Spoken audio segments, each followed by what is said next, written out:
Assalamualaikum warahmatullahi wabarakatuh. Waalaikumsalam warahmatullahi wabarakatuh. Bismillahirrahmanirrahim. Alhamdulillahi rabbil alamin. Wassalatu wassalamu ala ashrafil anbiya'i wal mursalin, imamil muttaqin, sayyidil ghurril muhajjalin, wa ala alihi wa ashabihil mujahidin at-tahirin. Amma ba'du. Saudara-saudara kaum muslimin rahimakumullah, sesungguhnya gaya hidup seseorang sangat ditentukan oleh cara bagaimana dia memandang hidup ini. Dengan kata lain, bagaimana seseorang memandang hidup, begitulah dia akan hidup. Oleh sebab itu, untuk mengubah keadaan seseorang harus diawali lebih dahulu dengan mengubah caranya memandang kehidupan ini. Itulah sebabnya dalam surah Ar-Ra'd ayat 11 Allah Subhanahu wa ta'ala menjelaskan, Innallaha la yughayyiru ma biqaumin hatta yughayyiru ma bi anfusihim. Allah Subhanahu wa ta'ala tidak akan mengubah nasib dan keadaan satu kaum sampai kaum itu berusaha mengubah apa yang ada di dalam diri mereka sendiri. Yang ada di dalam diri itu tentu tidak lain adalah rule of thinking, bahasa kerennya state of mind, kata orang Kulon, cara berpikir, cara memandang kehidupan yang akan sangat mewarnai cara orang menjalani kehidupan itu sendiri. Oleh karena itu, pada pertemuan kali ini kita akan membicarakan tentang dasar dan tujuan hidup dari seorang muslim di dalam kehidupan ini. Yang pertama, tentang dasar dan landasan hidup. Seorang muslim tak dapat lain mendasarkan kehidupannya dengan Islam. Di dalam mendasari kehidupan dengan Islam ini, Allah Subhanahu wa ta'ala menuntut, Ya ayyuhalladzina amanu dkhulu fis silmi kafah. Hai orang-orang yang beriman, masuklah kamu ke dalam Islam itu secara total, secara utuh, secara seluruhnya. Jangan separuh-separuh, jangan sepotong-sepotong. Mendasari hidup dengan Islam artinya menjadikan Islam sebagai way of life, sebagai rule of thinking, sebagai state of mind di dalam kita memecahkan problema-problema kehidupan, sehingga tidak satu persoalan hidup yang bagaimanapun kecilnya sekalipun yang tidak tersentuh oleh nilai-nilai ajaran agama Islam ini. Kemudian di dalam mendasarkan hidupnya dengan Islam, ia mempunyai satu keyakinan. Pertama, Islam sebagai dasar hidupnya adalah agama yang sesuai dengan fitrah daripada manusia. Allah Subhanahu wa ta'ala pencipta manusia. Allah Subhanahu wa ta'ala yang menurunkan agama Islam. Oleh sebab itu, tentu saja seluruh konsepsi Islam ini sudah diukur sedemikian rupa sesuai dengan kemampuan yang dimiliki oleh manusia. Secara logika bisa kita katakan, pabrik mobil di Jerman misalnya bikin mobil namanya Mercy. Seiring dengan itu dikeluarkannya buku petunjuk. Mobil ini bernama Mercy, kecepatan maksimal sekian ratus kilometer per jam, daya angkutnya sekian ratus kilogram, kalau rusak memperbaikinya ini onderdilnya itu umpamanya. Karena pabriknya yang bikin mobil, lalu pabriknya juga yang mengeluarkan buku petunjuk, tentu buku itu sesuai benar untuk mobilnya. Dan logika mengatakan tidak bisa kita punya mobil Mercy rusak, kita perbaiki dengan menggunakan buku petunjuk yang dikeluarkan oleh pabrik mobil Fiat. Tentu saja mobil makin rusak, acak-acakan dan tidak karu-karuan. Ini artinya, jikalau manusia ingin baik, jikalau manusia ingin mencapai sesuatu yang bernama bahagia, dia harus mengikuti petunjuk yang dikeluarkan oleh yang menciptakan manusia. Dan petunjuk-petunjuk itu telah turun dalam satu konsepsi yang bernama Islam yang sesuai dengan fitrah manusia. Yang kedua, oleh karena keyakinannya bahwa Islam sesuai dengan fitrah manusia, ia pun berkeyakinan bahwa Islam adalah agama untuk seluruh manusia, universal. Walaupun ia diturunkan di tanah Arab, tetapi ia bukanlah agama hanya untuk orang Arab semata-mata. Keyakinan ini perlu ditegakkan kembali. Oleh karena akhir-akhir ini muncul pendapat-pendapat yang menganggap seolah-olah agama itu barang impor. Persilahkan saja kalau memang itu merupakan keyakinannya, tetapi menganggap agama sebagai barang impor sungguh merupakan satu kekeliruan yang sangat besar. Bahwa Arab sebagian besar memang Islam, jelas. Tetapi Islam bukannya Arab, itu pun harus kita akui.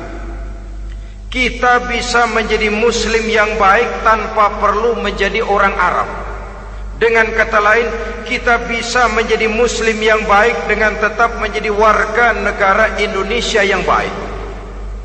Bahwa Al-Quran diturunkan dalam bahasa Arab oleh karena memang ia turun di tanah Arab. Buktinya apa? Walaupun Quran dalam bahasa Arab, tidak satu pun ayat Quran yang ditujukan kepada orang Arab semata-mata. Tidak ada ayat ya ayyuhal arabiyun, hai orang-orang Arab. Tidak ada. Yang ada malah ya ayyuhan nas, wahai manusia. Manusia yang mana? Yang mana saja asal merasa manusia. Kalau tidak merasa manusia, tidak usah terpanggil dengan ayat tadi.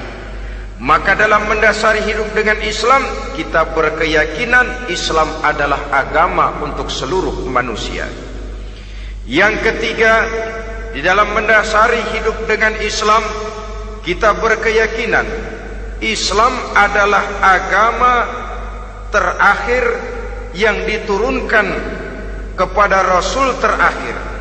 Tidak ada Rasul dan Nabi sesudah Nabi Muhammad, dan tidak ada agama lagi sesudah agama Islam.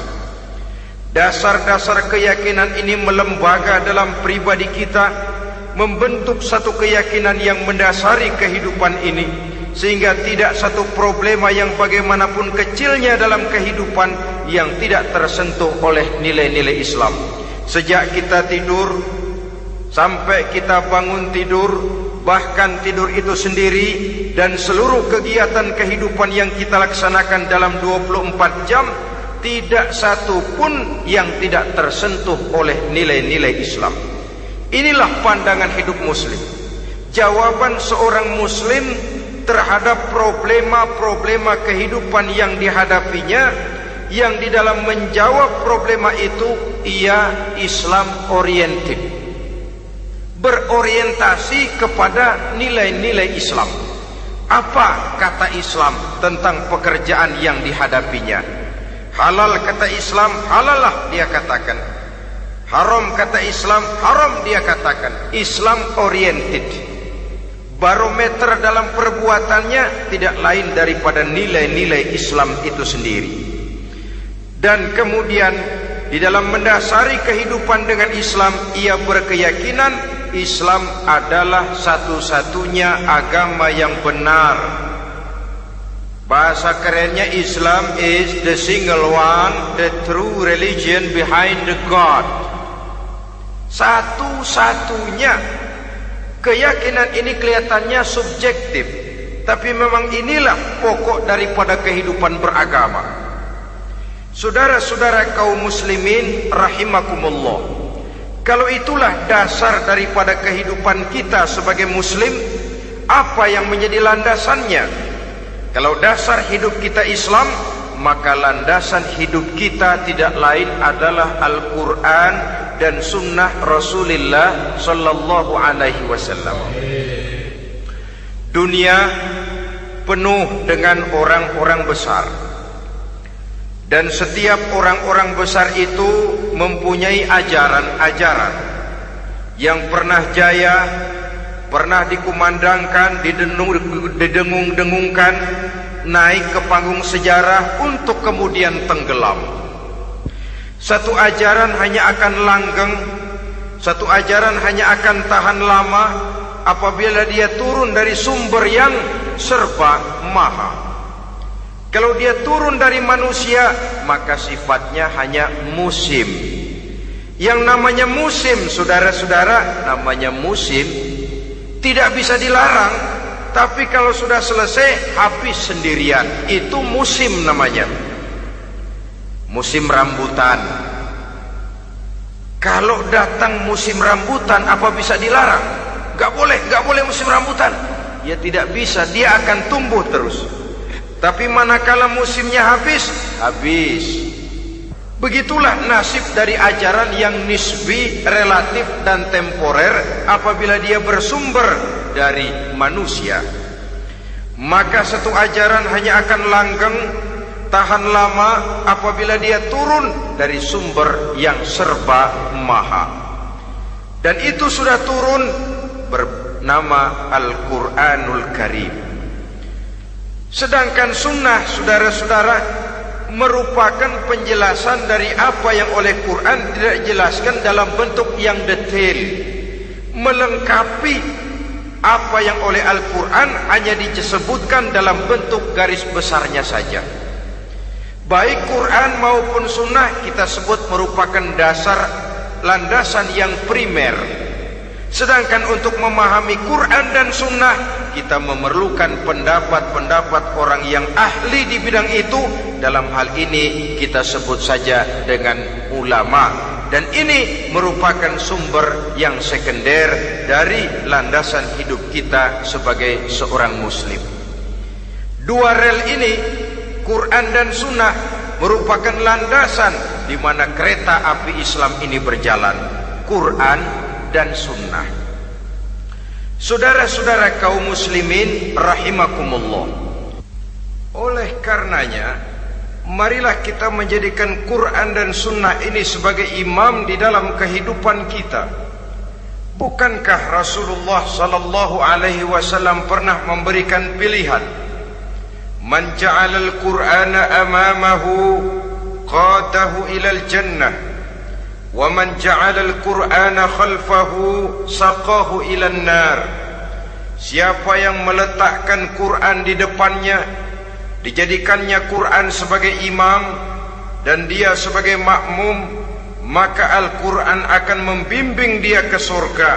Ya, surga di dunia ini, lebih-lebih lagi surga di akhirat nanti. Sebaliknya, وَمَنْ جَعَلَ الْقُرْآنَ خَلْفَهُ, siapa yang meletakkan Quran di belakangnya, dia belakangi ajaran dan konsepsi Al-Quran, dia tinggalkan perintah-perintah Al-Quran, maka Al-Quran yang dibelakanginya itu akan mendorong dia ke neraka. Neraka dunia, lebih-lebih neraka di akhirat nanti. Pilihan terserah kita. Jikalau kita mau menjadikan Quran sebagai imam, artinya kita menjadi makmum. Resikonya dimanapun, makmum wajib ikut imam. Imam takbir, makmum takbir, imam ruku', makmum ruku', imam i'tidal, makmum i'tidal. Jikalau Quran imam kita dan kita adalah makmum, maka itu berarti jikalau ke barat komando Quran, ke barat kita pergi. Jikalau ke timur kata Quran, ke timur kita menuju. Jikalau halal kata Quran, halal kita katakan. Jikalau haram kata Quran, haram kita ucapkan. Itu resikonya kita menjadi makmum, menyusun pola hidup yang lebih Qurani.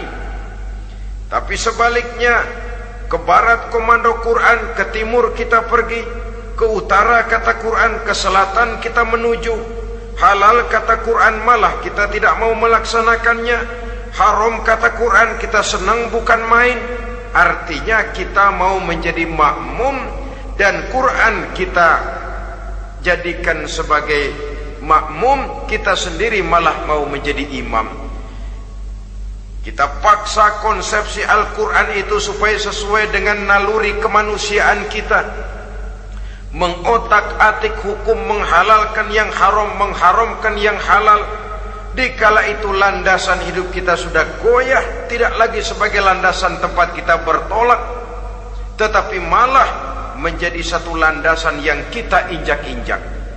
Sesungguhnya saudara-saudara, Quran tidak akan membawa berkah, tidak akan menjadi rahmatun wa syifaun lil mu'minin, menjadi penyembuh, menjadi rahmah bagi orang-orang beriman, apabila yang kita baca itu kita injak-injak di dalam kehidupan. Upaya menyusun hidup yang lebih Qurani ini seiring dengan usaha kita menjadi warga negara yang baik. Yang saya katakan di awal tadi, tidak saling dan tidak harus saling bertentangan. Jadi dengan demikian, dasar hidup kita sebagai muslim adalah Islam, dan landasan hidup kita tidak lain adalah Al-Quran dan sunnah Rasulullah Sallallahu Alaihi Wasallam. Ini landasan tempat kita bertolak. Ini yang mewarnai gaya kehidupan kita. Apapun yang mau kita lakukan, tempat kita bertanya lebih dahulu Quran dan sunnah. Saya mau melakukan pekerjaan ini, apa kata Quran? Saya mau pergi ke tempat ini, apa kata Quran? Saya mau berusaha dengan mengerjakan perusahaan ini, apa kata Quran? Merupakan landasan daripada kehidupan kita. Ini yang saya katakan tadi, membentuk rule of thinking, state of mind, bahwa gaya kehidupan kita diwarnai oleh landasan hidup yang bertumpu pada ajaran Al-Quranul Karim dan sunnah Rasulullah Sallallahu Alaihi Wasallam. Baiklah ya, ini yang pertama tentang dasar dan landasan hidup. Yang kedua tentang tujuan hidup. Kalau sudah ada landasan tempat kita bertolak, lalu kemana pantai yang akan kita tuju? Mau apa sih kita hidup ini? Berleha-leha, menjalani acara rutin, bangun tidur sampai tidur lagi, kemudian besok begitu lagi, sampai menunggu datangnya sang ajal? Atau ada satu tujuan yang akan kita capai di dalam kehidupan ini? Apabila kita teliti, maka Al-Quran mengajarkan tujuan hidup setiap muslim pada dasarnya ada dua. Pertama, kita sebut saja tujuan jangka pendek. Tujuan jangka pendek itu sasarannya dunia sekarang ini. Bentuknya horizontal.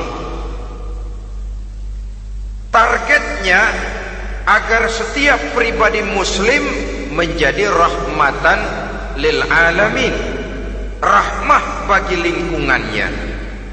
Inilah yang oleh agama dinamakan hablum minan nas, yang isinya adalah ilmu dan peradaban. Jadi dunia dan seluruh isinya merupakan tujuan jangka pendek saja. Untuk mencapai tujuan jangka pendek, dunia dan seluruh isinya, unsur penunjangnya adalah pendidikan, pengalaman, atau nasib. Makin tinggi pendidikan, makin mudah menjangkau hidup. Makin banyak pengalaman, makin mudah menguasai dunia. Atau karena faktor nasib, pendidikannya tidak seberapa, pengalaman pun kadang-kadang dangkal, tapi karena nasibnya lagi hoki, kata orang sekarang, nasibnya lagi bagus, dia naik ke panggung memegang peranan. Faktor yang namanya nasib ini ada, tapi tidak bisa dijadikan sandaran untuk menjangkau dunia dan seluruh isinya. Unsur penunjangnya, pertama pendidikan, yang kedua pengalaman, yang ketiga faktor nasib. Oleh karena itu, apabila kita ingin mudah mencapai dunia, yang pertama harus kita laksanakan bagaimana menempuh satu pendidikan. Di zaman sekarang orang terangsang untuk hidup dalam pola yang oleh orang-orang priangan disebut hardolin. Saudara tahu hardolin? Itu potongan dari dahar modal ulin. Filsafat hidup yang pakaian mau bagus, makan mau enak, kerja nggak mau. Akhirnya jadilah dia penghayal kelas berat, tukang-tukang lamun kelas tinggi. Tiap hari kegiatannya ya cuma tidak terlepas dari tiga kriteria itu. Hardolin. Pokoknya kalau sudah dahar modal ulin, besok ya begitu lagi pola dari dimana orang pakaian mau bagus, makan mau senang, duit mau punya, kerja tidak mau. Kadang-kadang mau kerja tapi tidak tahu apa yang harus dikerjakan, ditambah oleh sempitnya lapangan pekerjaan. Tidak tahu apa yang harus dikerjakan, dilatar belakangi oleh tidak adanya pendidikan yang dia terima, sehingga mau kerja apa lalu bingung. Oleh karena itu, terutama buat adik-adik remaja, para pemuda, saya berpesan untuk menjangkau dunia, yang pertama harus kita jalani bagaimana membina diri, mendidik. Taruh kata drop out, putus sekolah, tapi drop out bukan halangan bagi tumbuhnya cita-cita yang mulia. Bahkan ada orang bilang many a great man starts as a newspaper boy. Banyak orang-orang besar yang memulai pekerjaannya dagang koran. Putus sekolah bukan merupakan halangan bagi tumbuhnya cita-cita yang mulia. Dan tidak sedikit orang-orang besar yang tidak keluaran perguruan tinggi.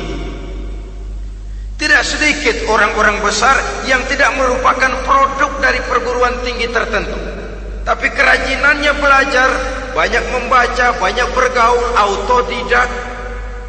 Syukur kalau masih bisa menempuh pendidikan yang formal. Kekurangan ekonomi, kemiskinan keluarga jangan menjadi penghalang bagi tumbuhnya cita-cita yang tinggi untuk menempuh karier pendidikan yang baik. Ini memang pahit, tapi bagaimanapun kata orang, lebih baik makan singkong beneran daripada makan roti ngimpi. Artinya jikalau memang perlu, lebih baik sekolah sambil dagang koran, nyemir sepatu, parkir mobil, daripada hardolin itu tadi. Tanpa prospek hari depan yang ada artinya. Dan pendidikan memang merupakan sesuatu yang pahit, tapi tanpa ini rasanya kita akan sulit untuk menjangkau dunia, tersisih di pojok-pojok kehidupan. Jangan lalu bilang, manusia kan rezekinya sudah dijamin oleh Allah, ayam saja ada rezekinya. Of course, tapi jangan lupa cara ayam cari rezeki dengan cara manusia cari rezeki lain. Kalau ayam cari rezeki dari tahun atu, modalnya cuma ceker sama patok. Kalau ayam mah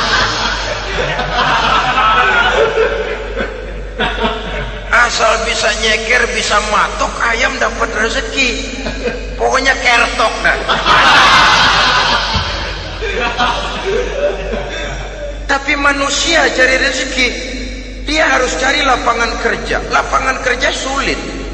Sudah dapat lapangan kerja, harus punya keahlian. Untuk memperoleh keahlian harus dengan pendidikan. Berhadapan lagi dengan saingan-saingan, karena pasaran tenaga kerja tiap tahun puluhan kalau tidak ratusan ribu pasaran tenaga kerja yang masuk lapangan kerja. Ini kenyataan. Semakin ke depan, oleh tingginya tensi ekonomi, oleh persaingan hidup yang makin tajam, oleh makin menggejalanya pola pikir industrialis yang membuat manusia individu, nilai-nilai semacam ini akan terasa makin berat. Oleh karenanya, tanpa pendidikan sulit untuk menjangkau dunia. Yang kedua, pengalaman, tenaga expert. Sehingga orang mengatakan experience is the best teacher. Pengalaman adalah guru yang paling bijaksana. Dengan pengalaman kita makin dewasa. Dan orang sering mengatakan kegagalan hakikatnya adalah keberhasilan yang tertunda.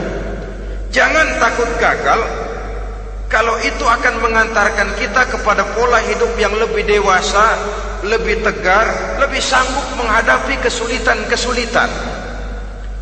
Dan faktor yang ketiga, nasib. Kadang-kadang orang pendidikannya tidak ada, kadang-kadang pengalamannya tidak seberapa, tapi karena nasib, engkongnya misalnya jadi komandan Hansip, dia naik jadi anggota Hansip. Itu karena faktor nasib saja. Yang ketiga ini ada, tapi tidak bisa dijadikan sandaran dalam arti bahwa kita lalu mengandalkan nasib. Lo nanti udah gede mau jadi apa? Gua sih gimana nasib aja dah. Jadi orang syukur, jadi gembel nasib. Tidak bisa kita menghadapi hidup dalam satu alur spekulasi.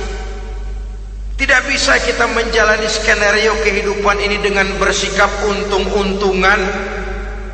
Karena kehidupan walaupun tidak bisa dipastikan, paling kurang bisa dirancang, bisa direncanakan, bisa ditargetkan, bisa dianalisa kemungkinan-kemungkinannya. Walaupun tidak bisa dipastikan, tapi bisa diperhitungkan. Sebagai manusia yang terikat oleh causality, oleh hukum sebab akibat, sewajarnya kita memperhitungkan kemungkinan-kemungkinan itu. Kira-kira 5, 10, 15 tahun yang akan datang, sejauh mana kesulitan-kesulitan dalam kehidupan ini, sejauh mana persaingan dalam hidup, sejauh mana tenaga kerja dibutuhkan, sejauh mana keahlian dan skill menunjang ke arah itu.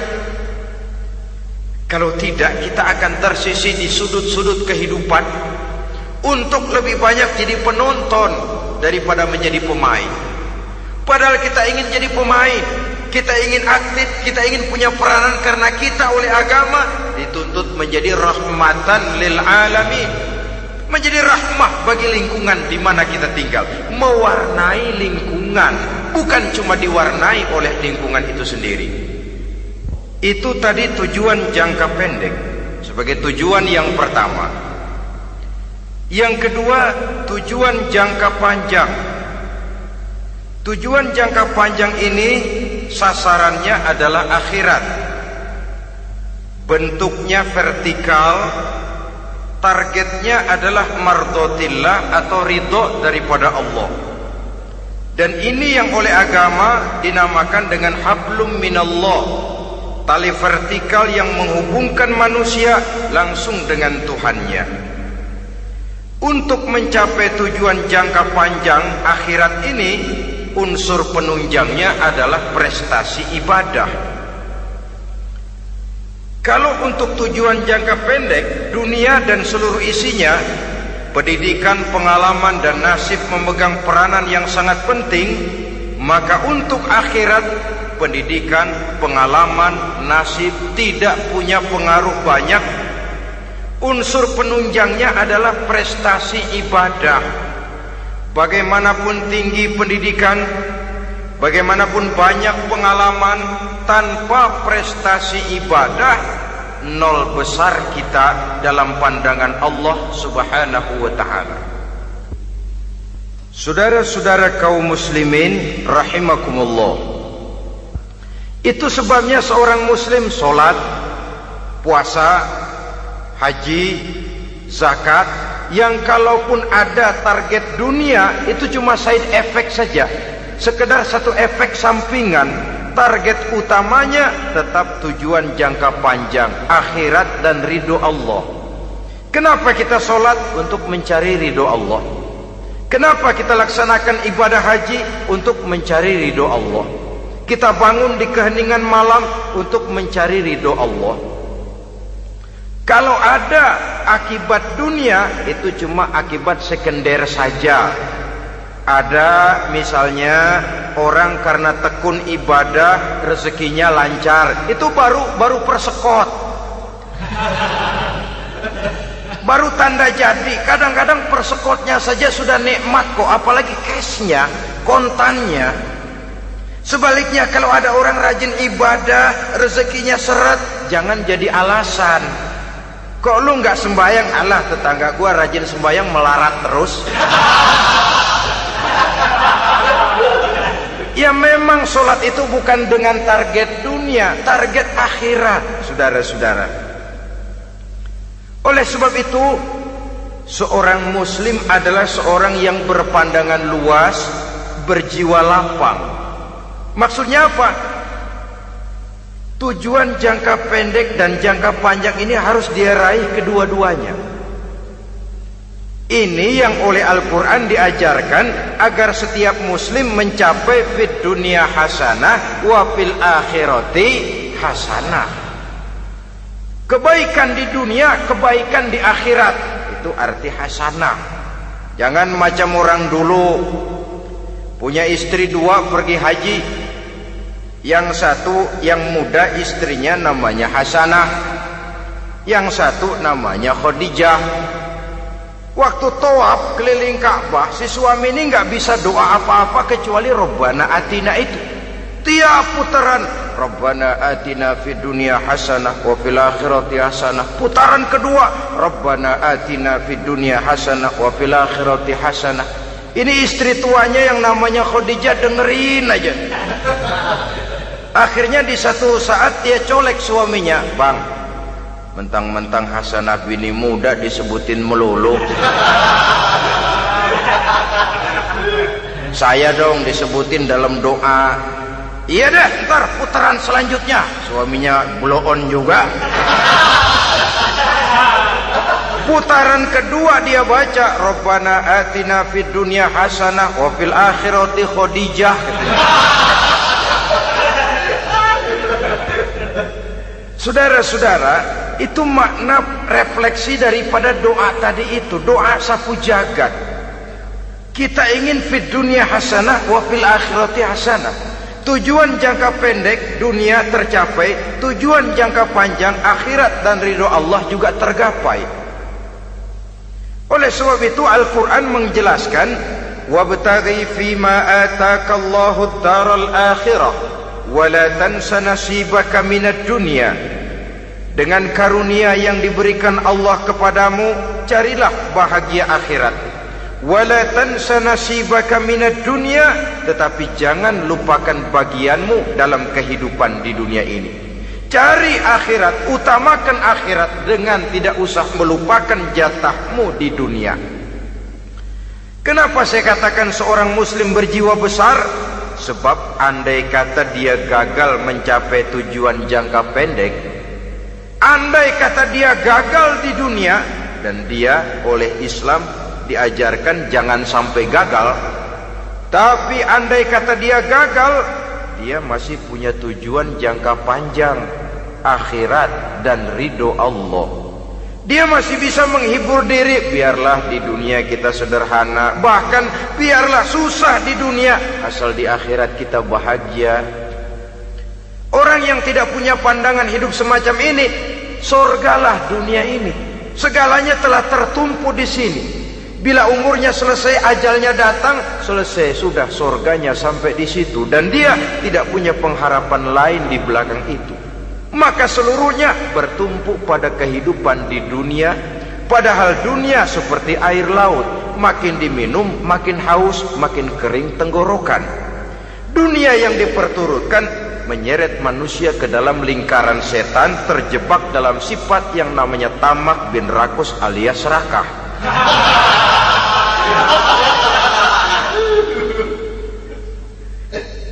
Andai kata dia gagal untuk tujuan jangka pendek, dia masih punya tujuan jangka panjang, akhirat. dia masih sanggup berkata, biar di dunia kita sederhana, bahkan biar kebelangsak sengsara susah di dunia, asal di akhirat kita bisa bahagia. Kan masih ada harapan. Yang paling bangpak, paling rusak betul, sudah di dunia sengsara, di akhirat celaka. Jadi dunia rumahnya gubuk, pinggir kali miring, asal hujan bocor, utang selebar warung. Bayang kagak, ngaji enggak, puasa enggak, saban malam merit mulu. Saudara hadirin yang saya hormati, lalu kapan mau bahagia kalau sudah di sini susah, di sana akan susah juga. Ini yang pertama, seorang muslim, seorang yang optimis, berjiwa besar, luas pandangan. Kegagalan dia dalam jangka pendek tidak menyebabkan dia melupakan tujuan jangka panjang. Yang kedua, positifnya apa? Cara dia mencapai tujuan jangka pendek diwarnai oleh keyakinan adanya tujuan jangka panjang. Dia memang benar cari harta, tapi karena dia yakin ada akhirat, Allah ridho apa tidak. Ini positifnya. Saya memang cari duit, tapi dengan cara ini Allah ridho apa tidak. Saya memang ingin berpakaian yang rapi, tapi dengan tidak menutup aurat begini, Allah ridho atau tidak. Saya memang bergaul menghormati teman, tapi terjebak dalam minuman keras karena menghormati teman, Allah ridho apa tidak. Ini orang yang punya tujuan jangka panjang. Segalanya diberikan bingkai dengan pertanyaan, Allah ridho atau tidak. Keyakinannya terhadap tujuan jangka panjang mewarnai gaya hidupnya di dunia ini, mencapai tujuan jangka pendek tadi. Mau minum, Allah ridho apa enggak ini? Mau makan, yang saya makan Allah ridho apa enggak ini? Pendeknya apapun yang mau dia kerjakan, karena dia punya keyakinan tujuan jangka panjang, dia selalu menimbang terhadap ridho Allah tadi. Jadi tanpa prestasi ibadah, kita nol besar dalam pandangan Allah. Ini nilai manusia yang hakiki di sini. Ini makna inna akramakum indallahi atqakum. Di akhirat nanti kan tidak pernah akan disidang, kamu pendidikan setinggi apa? Tidak. Gelarmu berapa renteng? Profesor, doktor? Tidak. Akhirat hanya menyidang kau sholat atau tidak, kau puasa atau tidak, kau zakat atau tidak. Diberikan kamu harta yang banyak, dari mana kau dapat, kemana kau belanjakan. Prestasi ibadah itu yang ditanya. Setinggi apa pendidikan, sebanyak apa pengalaman, no problem, tidak jadi masalah di akhirat itu. Prestasi ibadah itu yang akan kita persembahkan di hadapan Allah. Itu makna inna akramakum indallahi atqakum. Kerbau dinilai dari dagingnya, makin gemuk makin mahal harganya. Tapi ada perkutut lebih mahal dari kerbau. Perkutut itu mahalan mentahnya loh daripada matangnya. Karena harga perkutut pada suaranya. Lalu di mana harga manusia yang paling gemuk? Tidak. Suaranya, oh kalau manusia dinilai dari suaranya, barangkali Madonna nomor awal masuk surga itu. Hanyalah dengan prestasi ibadah kita bisa mencapai tujuan jangka panjang, akhirat dan ridho Allah. Nah baiklah ya, kalau sudah jelas bahwa kita punya dua tujuan jangka hidup, jangka pendek dan jangka panjang, bagaimana Islam mengajarkan kita meraih dua ini? Pada prinsipnya Islam mengajarkan sistem keseimbangan. Dalam berbagai aspek kehidupan, keseimbangan ini nampak dengan nyata diajarkan oleh agama kita. Seperti ayat yang saya bacakan tadi. Dengan karunia yang diberikan Allah kepadamu, cari negeri akhirat, tapi jangan lupakan bagianmu di dunia ini. Dalam bentuk yang lebih nyata, bekerjalah untuk duniamu seolah kau akan hidup buat selamanya, tapi bekerjalah buat akhiratmu seolah kau akan mati besok. Manifestasinya dalam kehidupan, misalnya orang kaya diperintah membantu yang miskin, tapi orang miskin dianjurkan berusaha. Jangan mengandalkan hidup kepada yang kaya, seimbang. Kamu kaya, betul Pak, bantu yang miskin. Kamu miskin, iya Pak, berusaha, seimbang. Tuan rumah diwajibkan menghormati tamu, tamu diwajibkan tahu diri, seimbang. Jadi bagaimana kalau sudah kita bekerja di sawah, di ladang, di pasar, di kantor, anggap kita akan hidup selamanya agar timbul gairah kerja. Tapi kalau sudah sholat, anggap kita akan mati besok supaya timbul khusyuknya. Nah, titik tekannya di mana? Stresnya itu. Walaupun Islam mengajarkan sistem keseimbangan, tapi Al-Quran tetap menggarisbawahi walal akhiratu khairul laka minal, bahwa bagaimanapun seimbangnya, akhirat itu lebih utama daripada dunia. Bagaimana implementasinya? Kata orang-orang tua, kalau kita menanam padi, rumput pasti tumbuh, tapi nanam rumput jangan mimpi tumbuh padi. Maksudnya apa? Kalau satu perbuatan kita niatkan karena Allah, dunianya pasti ikut. Tapi kalau satu perbuatan diniatkan karena dunia semata-mata, akhirat akan hilang. Sebab itu, biasakanlah berbuat sesuatu baik untuk tujuan jangka pendek, lebih-lebih untuk tujuan jangka panjang, dengan motif lillahi ta'ala. Jadi saya ulangi, satu perbuatan kalau sudah diniatkan karena Allah, dunia biasanya ikut. Tapi kalau diniatkan karena dunia semata-mata, akhirat akan luput. Padahal itu titik tekannya, walal akhiratu khairul laka minal ula. Saudara-saudara kaum muslimin rahimakumullah, ini tujuan hidup. Jadi landasan tempat kita bertolak sudah jelas, pantai yang akan kita tuju dalam kehidupan ini juga sudah nyata. Kita ingin mencapai apa yang dinamakan fid dunya hasanah wa fil akhirati hasanah. Untuk itu perlu ada keseimbangan, tetapi titik tekannya tetap akhirat lebih utama daripada kehidupan dunia ini. Sekarang kalau sudah ada dasar hidup, sudah ada tujuan yang akan kita capai, tentu harus ada alat untuk mencapainya. Semuanya perlu sarana. Bahkan pada hakikatnya dalam kaidah usul fikih, para ulama mengajarkan lil wasail hukmul maqasid.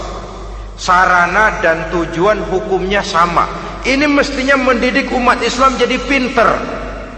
Jangan cuma berpikir melaksanakan satu pekerjaan, tapi juga berpikir menciptakan sarana untuk terwujudnya pekerjaan itu. Misalnya umat Islam wajib pergi haji kalau mampu, kan begitu toh? Kalau dia umat Islam Indonesia, tentu pergi hajinya ke Mekah. Mekah, Jeddah, Mekah, Indonesia, perlu sarana angkutan untuk sampai ke sana. Kapal laut, kapal udara. Artinya umat Islam harus maju di bidang teknologi, bisa menciptakan pesawat, bisa menciptakan kapal laut, sarana yang akan menyampaikan dia untuk bisa melaksanakan ibadah haji. Selama ini kita bertumpu kepada pemikiran, pokoknya kan yang penting gue pergi haji pakai apa, kayak gue punya duit. Dari segi pribadi memang barangkali begitu, tapi sebagai umat yang harus mencapai kemajuan, apabila diperintahkan melaksanakan sesuatu, kita pun hakikatnya dituntut menciptakan sarana untuk menunjang pelaksanaan sesuatu itu sendiri. Agama mengajarkan an-nazafatu minal iman, kebersihan sebagian daripada iman. Siapa yang menciptakan mesin cuci, sabun-sabun keras, deterjen, rinso dan lain sebagainya? Siapa yang menciptakan air condition, pembersih ruangan? Kita hanya berpikir pokoknya kan bersih, mau pakai apa kek.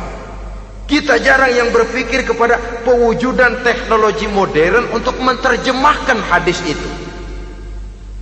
Syukurlah belakangan ini sudah muncul teknokrat-teknokrat muslim yang dijiwai oleh semangat Al-Quran membuka tabir rahasia konsepsi Islam di lapangan teknologi modern, yang makin lama makin menunjukkan tuntutan kebutuhan daripada umat itu sendiri. Dengan demikian, apabila ada tujuan hidup, kita memerlukan alat untuk mencapai tujuan tadi. Supaya tujuan fid dunya hasanah wa fil akhirati hasanah tercapai, apa alat yang harus kita pakai? Kita lihat surah At-Taubah ayat 111 memberikan jawaban. Innallaha ashtara minal mu'minina anfusahum wa amwalahum bi anna lahumul jannah. Sesungguhnya Allah telah membeli dari orang-orang beriman diri mereka, harta mereka, bahwa sesungguhnya bagi mereka adalah surga. Coba kita simak ayat ini sejenak, akan nampak dengan jelas bahwa ayat ini hakikatnya merupakan satu transaksi yang nyata benar antara kita dengan Allah. Transaksi jual beli sudah terjadi, dan itu langsung dengan Allah, tertuang dalam pernyataan Quran. Pembeli Allah, penjual kita orang-orang beriman, dagangannya adalah anfus dan amwal, harganya adalah surga. Itu sudah tanda tangan pernyataan kita siap jual beli ya Allah. Apalagi baiat kita apa? Inna solati wa nusuki wa mahyaya wa mamati lillahi rabbil alamin. Solatku, ibadahku, hidup dan matiku cuma untuk Allah Tuhan seru sekalian alam. Minimalnya 5 kali sehari semalam baiat ini kita ulang dan kita ulang. Kenapa lalu kita tidak konsekuen? Dalam konteksnya dengan persoalan, maka alat hidup kita itu ada 2. Pertama, anfus. Ini bentuk mufrad dari jamaknya, bentuk jamak dari mufrad nafsun. Biasa diterjemahkan dengan diri. Yang dimaksud dengan diri adalah kepribadian. Yang dimaksud dengan kepribadian ialah kekayaan yang kita miliki dalam kepribadian kita. Artinya bisa tenaga, pikiran, konsep, gagasan, wewenang, ide, pangkat, jabatan, kemampuan, keahlian, skill, itu semuanya masuk ke dalam anfus, diri. Sedangkan amwal bentuk jamak dari mufrad malun, biasa diterjemahkan dengan harta.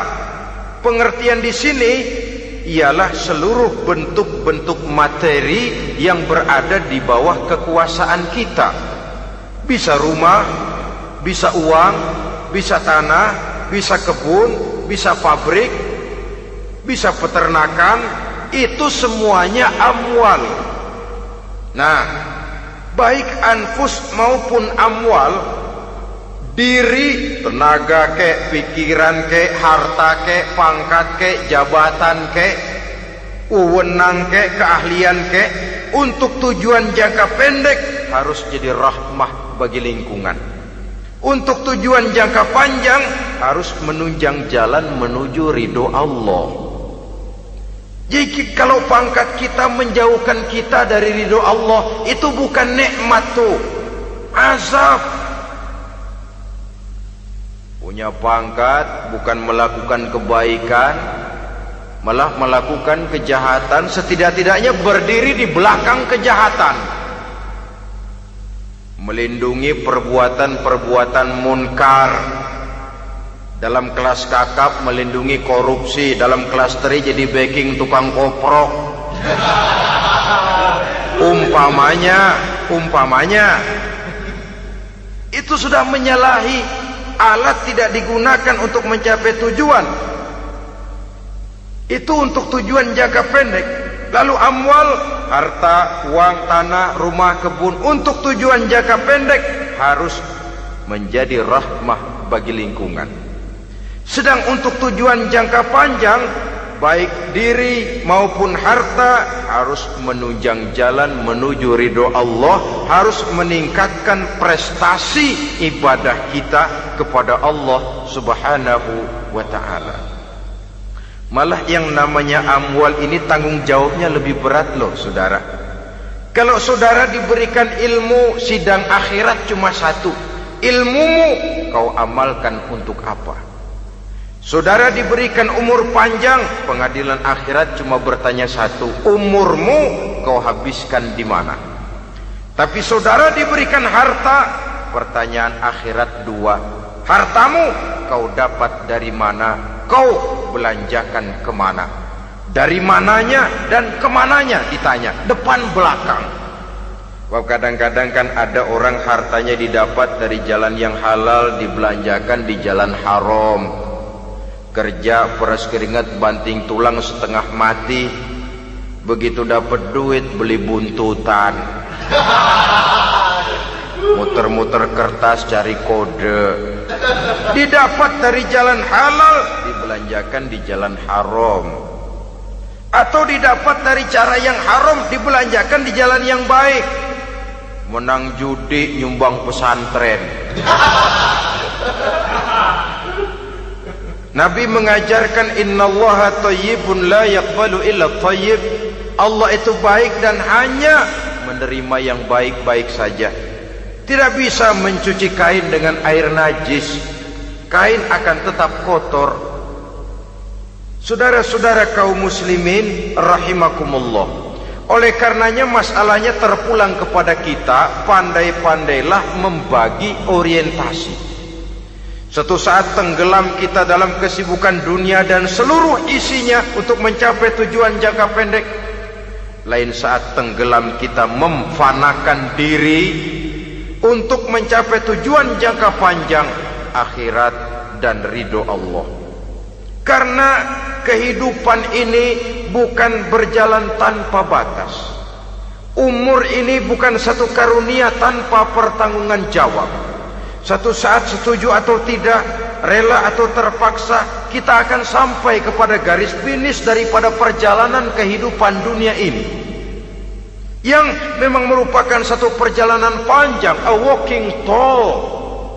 Kata orang Kulon, a walking tall, satu jalan yang demikian jauhnya.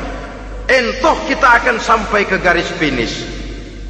Bila datang ajal, senja kehidupan datang, malam menyelimuti.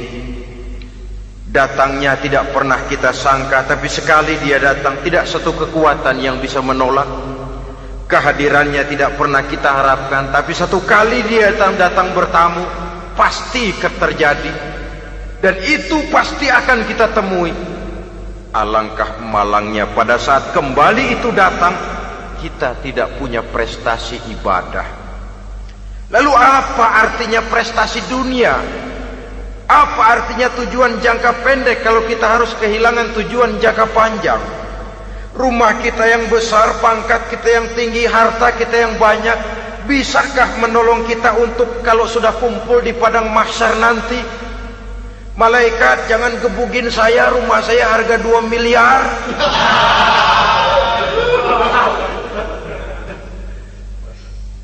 Sudahlah malaikat, damai saja, itu Rolls Royce saya. Pakai saja malaikat, pakai.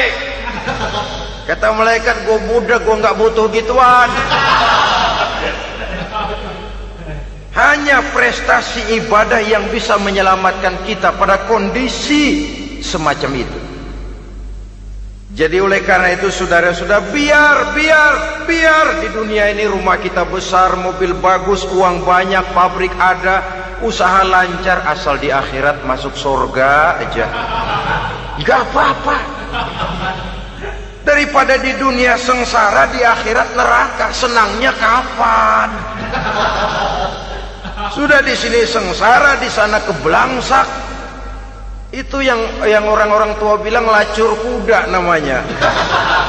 pelan dipecut, kenceng digentak, setengah mati, serba salah. Kuda kalau bisa ngomong, gue setengah mati, serba salah. Pelan dipecut, kekencengan ditarik, itu yang namanya lacur kuda begitu. Serba salah posisinya. Untuk itu pandai-pandailah membagi orientasi supaya tercapai tujuan ideal ini, fid dunya hasanah wa fil akhirati hasanah. Ini tentang tujuan hidup. Nah, untuk mencapai tujuan ini kita tidak berjalan sendiri. Kita perlu teman hidup. Di samping teman hidup ada pula lawan hidup. Siapa teman hidup kita untuk mencapai tujuan hidup ini? Dalam arti sempit, teman hidup kita suami istri yang taat kepada Allah. Suami istri lebih dari sekedar satu pasangan, juga saling melengkapi, merupakan bagian daripada kehidupan. Suami adalah teman istri, istri adalah teman suami untuk mencapai tujuan hidup tadi. Mencapai fid dunya hasanah wa fil akhirati hasanah. Seiring, seirama, selaras, serasi, seimbang, kata orang sekarang. Teman dalam arti sempit. Adapun teman dalam arti luas, setiap orang yang pandangan hidupnya sama dengan kita. Setiap orang yang akidahnya sama dengan kita. Terlepas dari suku bangsa apapun, warna kulit apapun, bahasa apapun, jikalau keyakinannya sama, pandangan hidupnya sama, dia adalah saudara kita dalam artian yang luas. Islam tidak kenal teritorial, maka tidak ada itu Islam Jepang. Ya walaupun secara formalnya ada, tapi informal Muslim adalah Muslim, diikat dengan akidah. Itu teman hidup. Lalu lawan hidup siapa? Pertama iblis, dalam segala bentuk dan implementasinya. Yang kedua, setiap orang yang pandangan hidupnya tidak sama dengan kita secara ideologis, itulah lawan hidup kita. Maka yang teman jadikan teman, yang lawan jadikan lawan. Jangan teman dijadikan lawan, lawan dijadikan teman. Itu namanya kopiah dipasang di kaki, pak bakyak naik ke jidat. Wajar kalau kepala lalu jadi benjol. Salah milih teman, salah cari lawan. Salah milih teman, salah cari lawan. Akibatnya kita yang akan susah di kemudian hari nanti. Saudara-saudara kaum muslimin rahimakumullah, oleh karenanya pandai-pandailah dalam hidup ini. Yang teman jadikan teman, yang lawan jadikan lawan. Kalau lawan kita jadikan teman, sementara teman kita jadikan lawan, dan itu apa yang banyak terjadi dalam praktek kehidupan, kita tidak akan bisa mencapai tujuan. Karena akan tertarung di kaki sendiri. Nah, ini sajalah yang kita bicarakan pada pertemuan kali ini. Mudah-mudahan ada manfaatnya. Terima kasih atas segala perhatian. Mohon maaf atas segala kekurangan. Usikum wa nafsi bitaqwallah. Wassalamualaikum warahmatullahi wabarakatuh. Waalaikumsalam.